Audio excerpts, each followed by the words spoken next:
Assalamualaikum warahmatullahi wabarakatuh. Perkenalkan, nama saya Rizky Amelia Putri. Saya dari kelas A, Program Studi Pendidikan Matematika, Fakultas Keguruan dan Ilmu Pendidikan, Universitas Siliwangi. Kali ini saya akan memaparkan tentang Quran Surah Al-Kahfi, tentang keutamaan dan juga cerita-cerita yang terkandung di dalamnya. Namun sebelumnya, saya akan membacakan terlebih dahulu Quran Surat Al-Kahfi ayat 1-10. A'udzu billahi minasyaitonir rajim. Bismillahirrahmanirrahim. Alhamdulillahilladzi anzala ala 'abdihil kitaba wa lam yaj'al lahu 'iwaja. Qayyiman liyunzira ba'san syadidan min ladunhu wa yubashshiral mu'minin الذين يعملون الصالحات أن لهم أجرا حسنا ماكثين فيه أبدا وينذر الذين قالوا اتخذ الله ولدا ما لهم به من علم ولا لآبائهم kaburat kalimatan takhruju min afwahihim yaquluna illa kadhiba fala'allaka baqi'un nafsaka atharihim illam yu'minu bihadzal hadithi asafa. Inna ja'alna ma'alal ardi zinatan laha linabluwahum ayyuhum ahsanu amala wa inna laja'iluna ma'alaiha sa'idan juruza.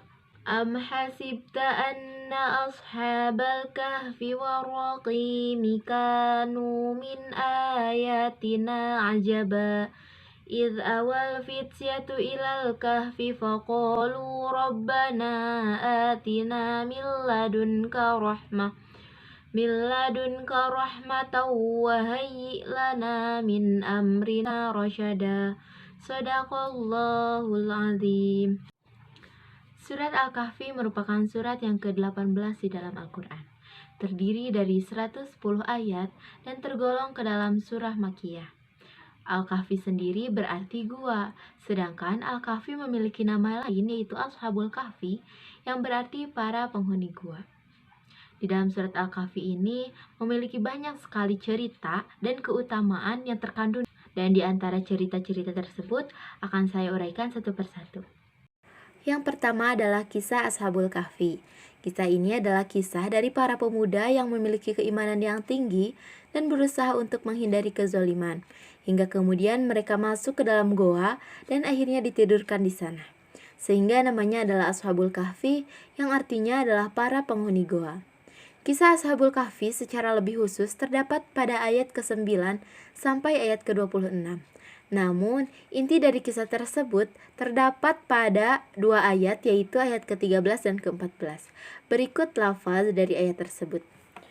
A'udzu billahi minasyaitonir rajim. Bismillahirrahmanirrahim. Nahnu naqussu 'alaika naba'ahum bil haqq. Innahum fityatun amanu bi rabbihim wa zidnahum huda. وربطنا على قلوبهم إذ قاموا فقالوا ربنا رب السماوات والأرض لن ندعو من دونه إلها لقد قلنا إذا شططا. Shadaqallahul Azim. Yang artinya, kami kisahkan kepadamu, Muhammad, cerita ini dengan benar. Sesungguhnya mereka adalah pemuda-pemuda yang beriman kepada Tuhan mereka, dan kami tambah pula untuk mereka petunjuk. Dan kami meneguhkan hati mereka di waktu mereka berdiri, lalu mereka pun berkata, Tuhan kami adalah Tuhan seluruh langit dan bumi. Kami sekali-kali tidak menyeru Tuhan selain Dia. Sesungguhnya kami kalau demikian telah mengucap perkataan yang amat jauh dari kebenaran. Kisah Ashabul Kahfi memberikan hikmah bahwa seorang pemuda harus bersikap dengan sikap yang benar. Kebenaran tersebut dilandasi dengan logika yang baik dan keimanan yang teguh. Yang kedua adalah kisah pemilik dua kebun. Selain kisah tentang Ashabul Kahfi, surat ini mengandung kisah tentang pemilik dua kebun. Terdapat pada ayat ke-35 dan 36, yaitu A'udzu billahi minasyaitonir rajim.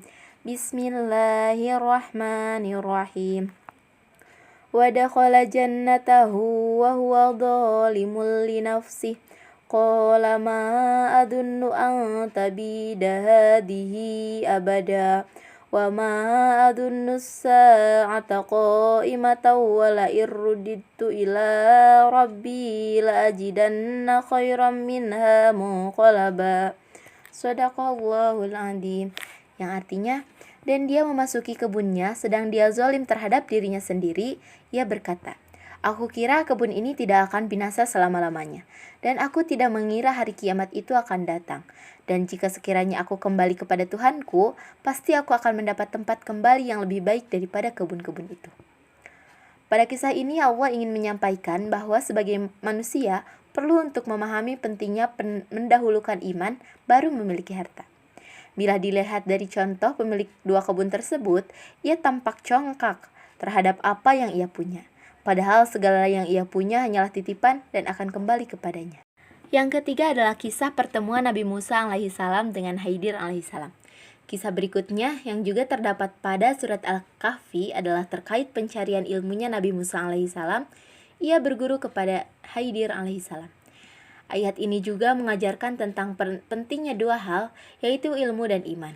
Semakin seorang berilmu, seharusnya membuat ia semakin tawadu dan merasa belum punya apa-apa. Dengan hadirnya iman di dalam proses menuntut ilmu, maka itu akan bernilai ibadah. Dan ingat bahwa Allah akan meningkatkan orang beriman serta orang berilmu beberapa derajat. Dan yang terakhir adalah kisah pemilik dua tanduk. Kisah terakhir yang terdapat dalam Quran surat Al-Kahfi ini adalah tentang sosok bernama Zulkarnain. Intisari dari kisah ini terdapat pada ayat 86 sampai 88, yaitu A'udzu billahi minasyaitonir rajim. Bismillahirrahmanirrahim.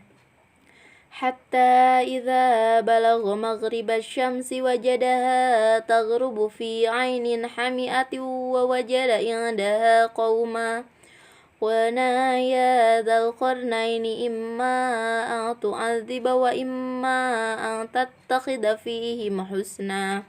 Qala amma man zalama fasawfa nu'adzibuhu thumma yuraddu ila rabbihi fayu'adzibuhu 'adzaban nukra. Wa amma man amana wa 'amila sholihan falahu jazaa'anil husna wa sanaqulu lahu min amrina yusra.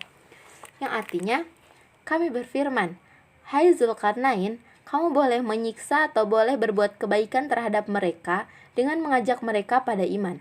Berkata Zulkarnain, adapun orang yang zalim, maka kami kelak akan mengazabnya. Kemudian dia akan dikembalikan kepada Tuhannya, lalu Tuhan mengazabnya dengan azab yang tidak ada taranya. Adapun orang-orang yang beriman dan beramal soleh, maka baginya pahala yang terbaik sebagai balasan, dan akan kami titahkan kepadanya perintah yang mudah dari perintah-perintah kami. Hikmah yang bisa diambil dari kisah tersebut adalah bahwa ketauhidan harus dipegang teguh terlebih dahulu sebelum memegang kekuasaan. Karena pada dasarnya, kedudukan adalah amanah yang Allah titipkan kepada siapapun. Bila kelak Allah ingin mengambilnya, maka tidak menjadi masalah bagi si pemegang amanah. Orang yang zalim atas kedudukan yang ia raih, maka Allah tidak segan-segan untuk mengazabnya.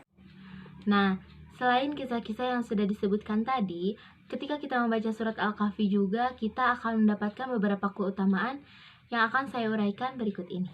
Yang pertama adalah dihindarkan dari fitnah Dajjal. Salah satu keutamaan dan manfaat dari membaca surat Al-Kahfi setiap hari Jumat atau malam Jumat, salah satunya adalah menghindarkan kita dari fitnah keji Dajjal tersebut. Karena fitnah Dajjal sangat kejam dan dapat membawa kita kepada kesesatan dan neraka jahanam. Hal tersebut diperkuat dengan hadis berikut ini yang artinya, Barang siapa membaca surat Al-Kahfi pada hari Jumat, maka Dajjal tidak bisa memudaratkannya. Hadis riwayat Dailami. Yang kedua adalah mendapat cahaya penerang dari Allah Subhanahu wa taala. Membaca surat Al-Kahfi dengan rutin di hari Jumat atau malam Jumat adalah agar Allah melindungi hidup kita dengan cahaya keberkahan dan petunjuk dalam kehidupan ini. Sehingga walaupun ujian dan cobaan datang, kita tetap sabar dan kuat menghadapinya. Dalam sebuah hadis diriwayatkan, artinya, siapa yang membaca surat Al-Kahfi, maka jadilah baginya cahaya dari kepala hingga kakinya. Dan siapa yang membaca keseluruhannya, maka jadilah baginya cahaya antara langit dan bumi. Hadis riwayat Ahmad.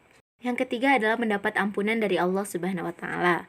Salah satu waktu yang paling baik saat memohon ampunan kepada Allah adalah di hari Jumat dengan taubatan nasuha yang tulus serta membaca surat Al-Kahfi. Dalam sebuah hadis dari Abu Sa'id Al-Khudri radhiyallahu an dari Ibnu Umar radhiyallahu an, Rasulullah Shallallahu alaihi wasallam bersabda, siapa yang membaca surat Al-Kahfi pada hari Jumat, maka akan memancar cahaya dari bawah kakinya sampai ke langit, akan meneranginya kelak pada hari kiamat, dan diampuni dosanya antara 2 Jumat. Yang keempat adalah dilindungi dari godaan setan. Salah satu cara melindungi diri dari godaan setan dan segala keburukannya, menurut anjuran Rasulullah Shallallahu alaihi wasallam, adalah dengan membaca surat Al-Kahfi pada hari Jumat atau malam Jumat. Diriwayatkan dari Ibnu Mardawaih dari Abdullah bin Mughaffal bahwa sebuah rumah yang dibacakan surat Al-Kahfi dan surat Al-Baqarah tidak akan dimasuki setan sepanjang malam itu. Dan yang terakhir, mendapat penerangan di antara 2 Jumat. Banyak hadis yang membicarakan pahala membaca surah Al-Kahfi. Diberitakan dalam hal ini, orang-orang yang melafalkan 10 ayat pertama atau 10 ayat terakhir dari surah ini akan diterangi oleh cahaya antara hari Jumat ini dan berikutnya.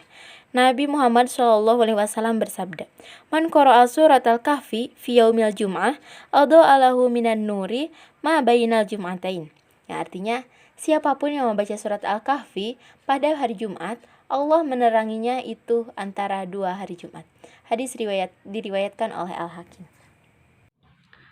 Setelah kita mengetahui berbagai macam cerita yang terdapat dalam surat Al-Kahfi, juga keutamaan-keutamaan yang akan kita dapat ketika kita membacanya, semoga menjadi motivasi untuk kita agar senantiasa membaca surat Al-Kahfi, terutama pada hari Jumat atau malam Jumat, atau umumnya pada hari-hari biasa. Mungkin cukup sekian dapat saya sampaikan. Mohon maaf apabila masih terdapat banyak sekali kekurangan. Assalamualaikum warahmatullahi wabarakatuh.